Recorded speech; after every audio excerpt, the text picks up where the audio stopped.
Well, g'day everybody, and welcome. Today we're having a squiz at Frosthaven. Now, I must admit, this is one of the most difficult RPGs that that I have ever played, and I never played the Gloomhaven, which this is a follow-on from Gloomhaven, um, and uh, and quite honestly, it's brutal. It's made to be brutal.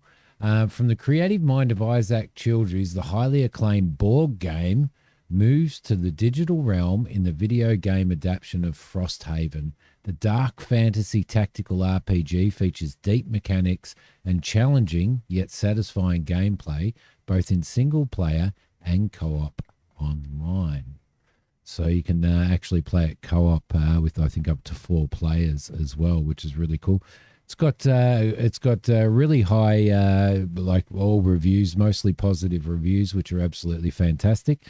But it is brutal, and it has taken me a very long time to start to get used to how characters work and how you actually battle within this game. But because it's so complex, I'll talk through. I'm by no means any expert, but I will talk through what I'm doing and how I'm doing it, and and it has quite a considerable amount of game progression, including sort of town building and stuff like that. So.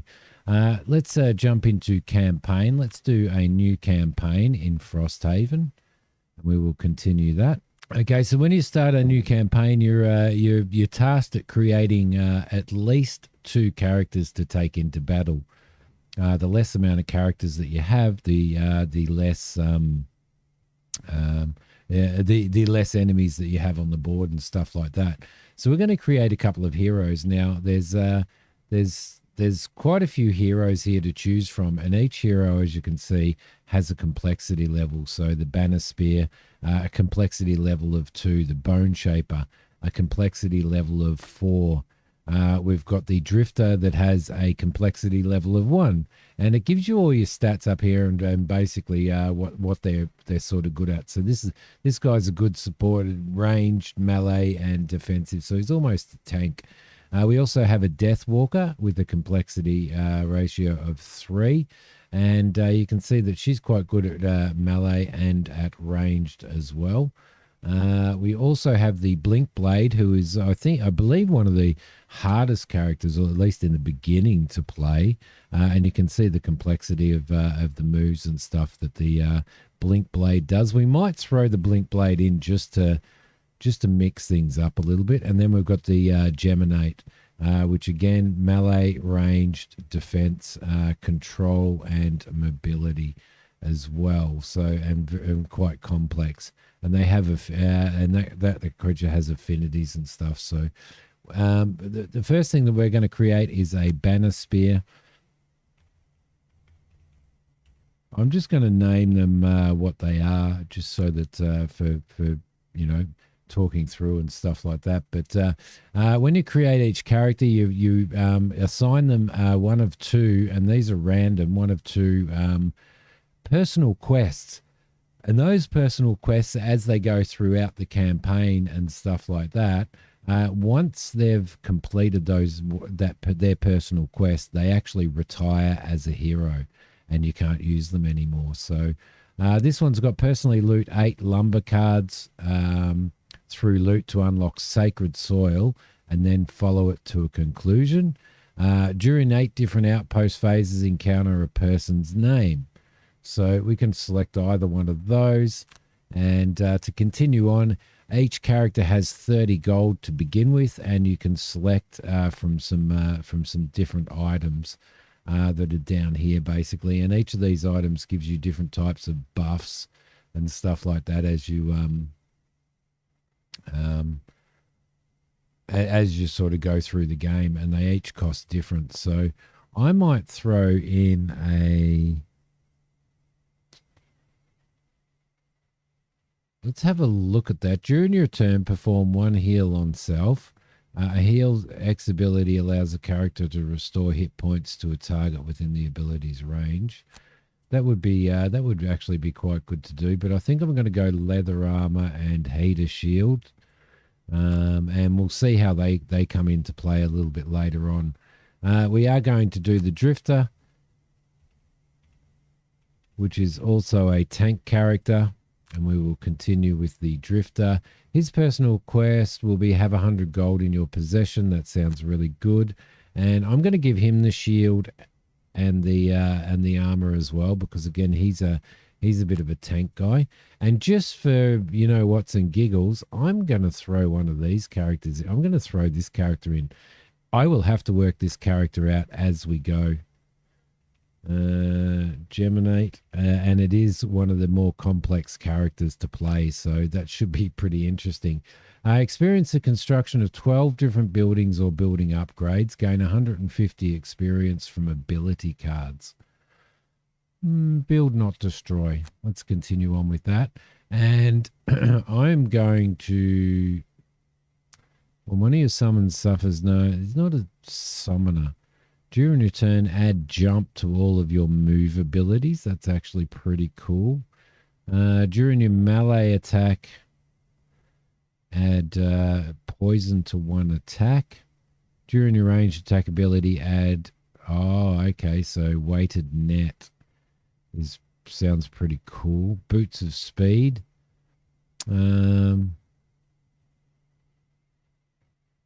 This allows you to increase or decrease your initiative by 10 as well. I think I'm going to go Amulet of Life and probably Poison Dagger. And let's go that and see how we go. Let's start with those three characters.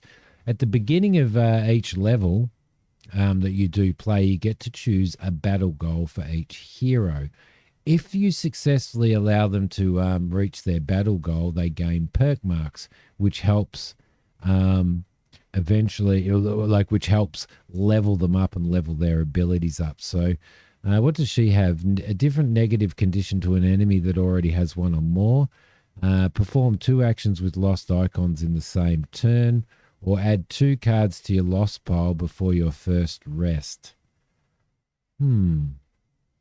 I don't think I can get any of those. So I'm just going to go with that. We've got never attack an enemy that has already acted in a round. Kill 1 or more enemies of each monster type that appear in the quest. Kill an enemy while 3 or more elements are strong or waning. I'm going to go with that one. Have 1 or more cards in your hand each time you rest. That's probably a good one to do. Kill 1 or more elite enemies or 2 or more for 4 heroes. Kill an enemy with an attack that would have caused at least 4 points of damage. I'm going to go with Sleeper. And let's begin the quest there.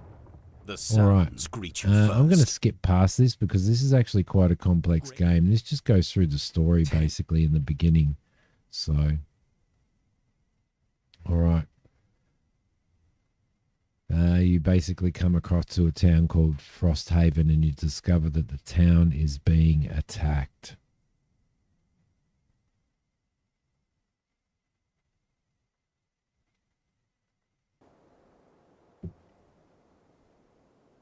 Okay, cool. Algox Raiders. We're doomed. There we go. Now, the idea of each level is to protect as well, to protect the... to protect these guys, the city guards as well. So this is basically our battlefield. This is what we have. Now, we have our characters here. We can set up where our characters are going to go. So, for example, if I move her to there and I grab that character and move that character to there, I move him up to there and I move her down to there. On our battlefield, we have an archer here. We've got an Algox Priest Elite. They are a pain in the ass. They heal and all that type of stuff. And then we've got an Algox Guard there as well. The Elite is highlighted by that gold spiky ring around the outside of their health. At the start of each round, so this game, and again, I'm no super expert, but at the start of each round, you have to choose 2 cards that you are going to play in that round from your character's deck. Each character has a different deck of cards, as you can see, and each card has a number down the side, and that number is initiative.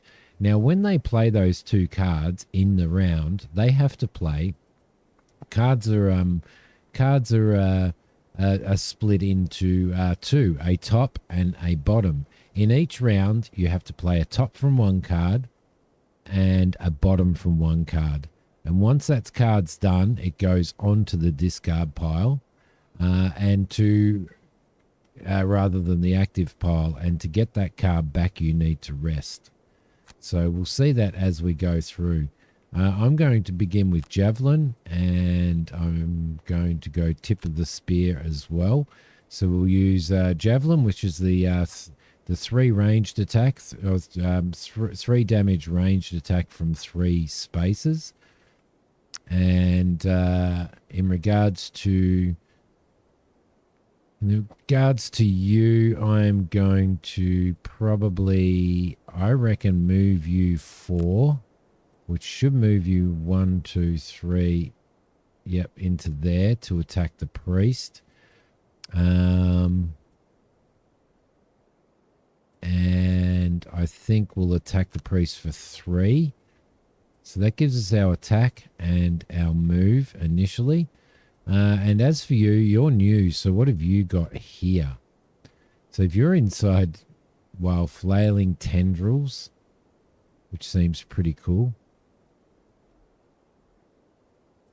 So there's some pretty serious damage and stuff goes off on this. I just want to have a look at that card because any character that is part of allied or to the party, if they're in range, within 2 range, then that attack damages them as well as the enemy. Wow, no wonder it's hard. What else do we have? 4 and then attack or provide disarmed. That would be a good move. I'd like that move.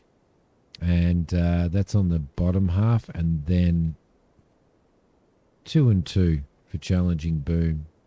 Now, each character, you can see we have initiative, and we've got 2 different initiatives. And I really like this. We can choose what initiative we're going to take. The lower the initiative that you take, the sooner you go in the in regards to where you actually have your turn. So sometimes it's viable to do it to have a lower initiative and have your turn first. Other times it's more beneficial to do it when you have it second. And that's in regards to if you have a look at, say, this card here. For our attack, applying bleed with 3 damage, then this is a combined effort type thing between you and another character. Now, to do that, the enemy is marked in red. Your ally is marked in blue and you are marked in black. So you need to set up so that you have an allied character in this hex, you in this hex, and the enemy in that hex. So in that situation, it might be better for you to have a higher initiative so that you can get your teammate into the appropriate into the appropriate square or hex. So that's where it might be more beneficial. But we are going lowest initiative of all, and we will end our selection now that we've selected our 2 cards that we are going to use. Your enemy, again, they get to select their cards as well, and that determines in what order they go in also. So the priest has has his turn. He is going to attack. What's his attack? His attack is 2 from 3 tiles away. And this is where these armors come into play and stuff like that. So if I was to use that armor in this attack, the attacker gains a disadvantage on the attack. Now I do want to show you something, and that's this up here. We have attack modifiers and the enemy have attack modifiers. They have cards. They also have attack modifiers just like us. These, if you can imagine, are having a hat with tokens, and each of those tokens represents one of these numbers. Every time you play a card, you actually stick your hand in that hat and you draw from that hat one of these tokens. And that plays a modifier on your attack. So, for example, if your attack is worth 2 and you draw a -1, you will only hit by 1. If you draw a ×2, you'll hit by 4, and so on and so forth. So everybody has these. The enemy has them. And once you've used that token, it goes back in the hat. So it's not gone forever. So you could draw, if you're lucky, you could draw this attack modifier 3 times in a row. Not that I've ever been able to do that. So we're going to use the leather armor, and we're going to continue. That priest is going to attack our drifter. Oh no, attacked over there and attacked her as well. We can negate that damage there and receive 2 damage. Right there. And he has nearly killed that city guard in 1 shot.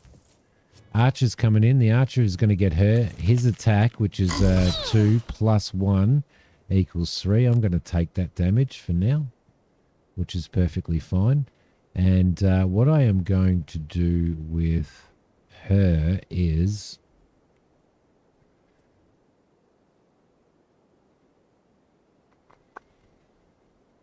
I'm going to do my three attackers over there. One of the other things that you to note is each top and bottom of the card has just a default generic attack. So that's worth noting. If you use a generic attack, it does not negate any negative effects that you will have on your card, and I'll show you that a little bit later. So I'm going to remove 2 to here, confirm that movement. And I'm going to try and take this archer out. So we're going to attack for 3. If we pull a +1 modifier, then we will take this guy down. Let's see what we do get. We've got a +0, so it's only a 3 damage that we are going to do, unfortunately. So we'll end her turn. Right, it's now the drifter's turn. The drifter is going to move. What do we got? 1, 2. So he could move 2.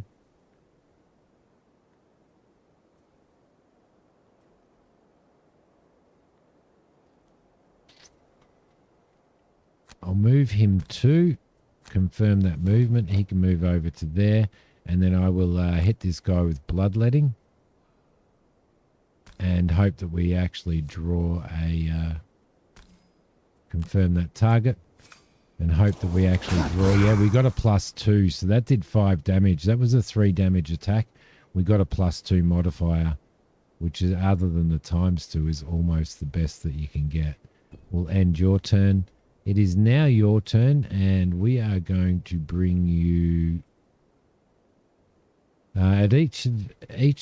Let's have a look at that. At the end of each of your turns, this ability targets the character themselves. Consume an element, any element. This action can be augmented by consuming elements. Switch to ranged form. All right, we're going to move across to here. We're going to confirm that movement. We are going to confirm that target. We could have confirmed 2 targets then. And she does not need to heal herself, but I guess that gets used. No, confirm. We'll heal her. Let's go back. We'll select that, and it can only heal her. So let's confirm that. She or he.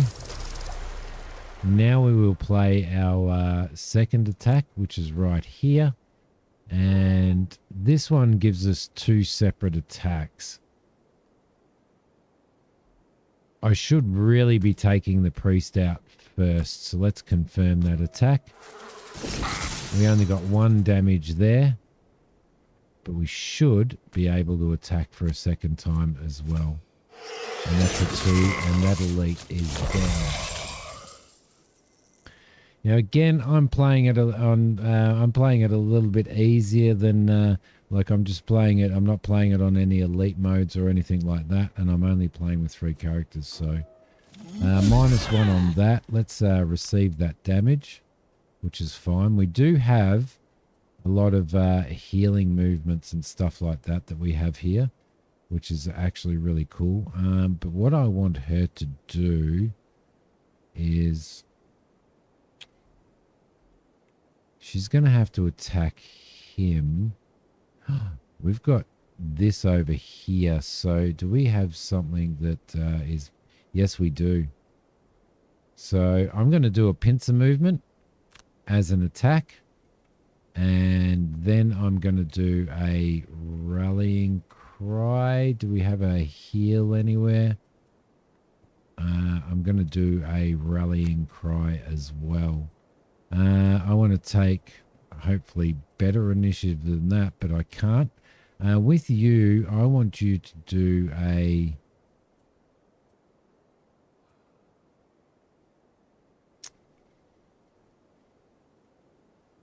That's a 2 ranged attack. 1, you're about 3 away. Do we have a 3 ranged attack? I would actually like you to...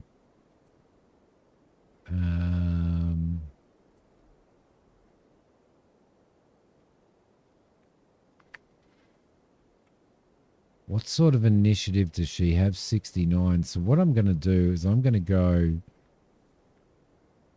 4 movement, 3 attack. And I'm going to go 2 attack. And I'm going to choose 70 so that he goes after she does, because I want to use that combination. For you, I think we're going to go...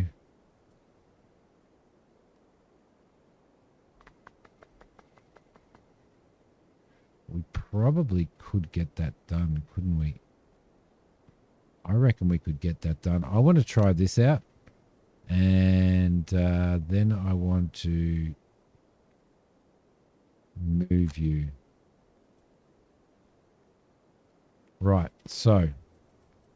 And your initiative can be 12. This is going to be really interesting. Let's end this selection and see what happens.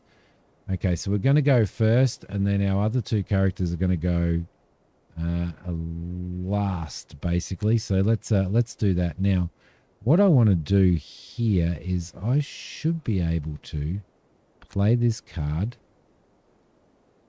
and play it in that direction there and not damage any of my characters. So let's confirm our attack. We've got a +1 attack there, which is pretty awesome. All right.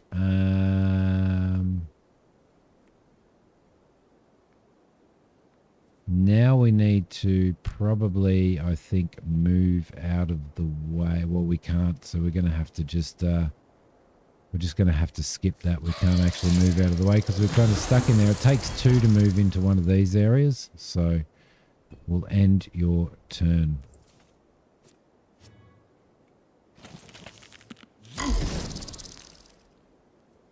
We're going to receive that damage, and we now cannot move. We'll let you do a little bit of damage, and he drew the worst token that he could possibly draw and did no damage. For you, we're going to use this attack, and we are going to select that target. Confirm. And that's a combination that does 5 damage, which is absolutely awesome.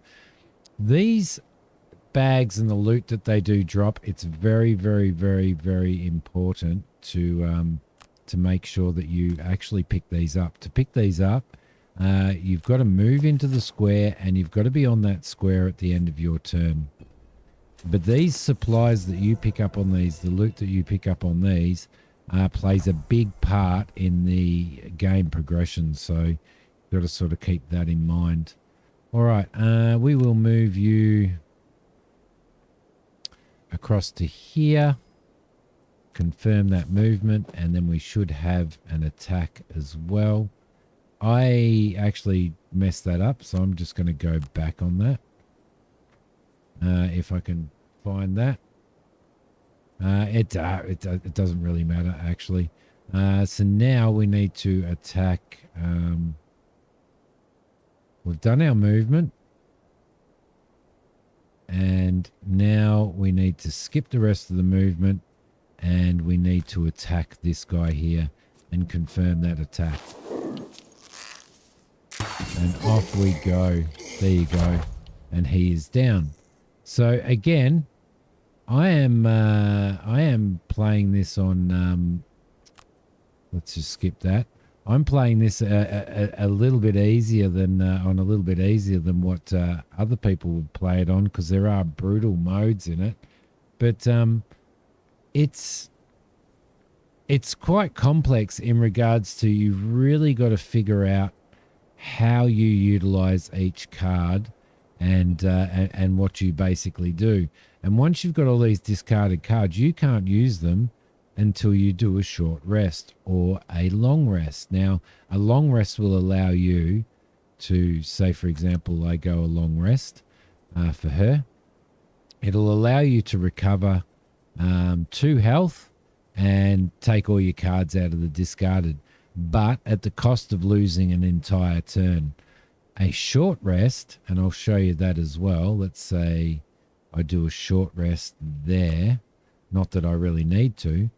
A short rest will allow you to take a short rest, burn one of these cards into the lost pile, so you won't be able to use it for the rest of the level, but get all your discarded cards back. Excuse me. I'm going to move you 3, and I'm just going to take that as well.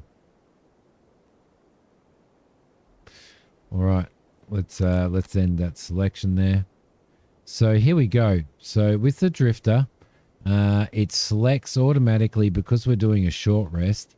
It's going to put all of this stuff up here, but it wants to automatically get rid of bloodletting.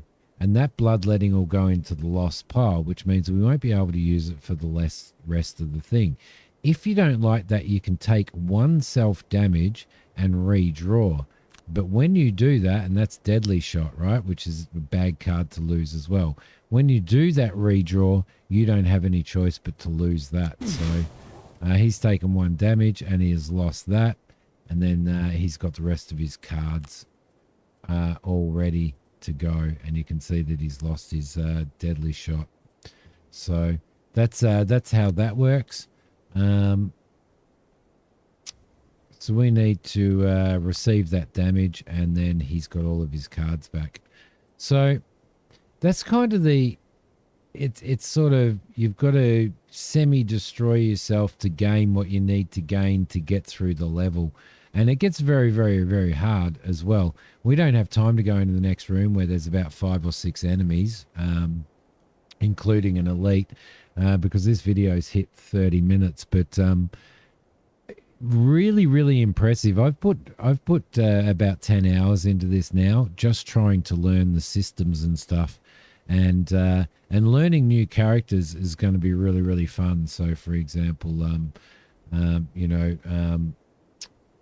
learning the Geminate is going to be really, really fun as well. So, but this is it, guys. This is Frosthaven. Really, really good game. If you want to really rack your brain and learn how to play something that's very, very complex, this is definitely the game for you. It's a fantastic RPG. Thank you so much, everybody, for watching. I will see you all next time. Bye.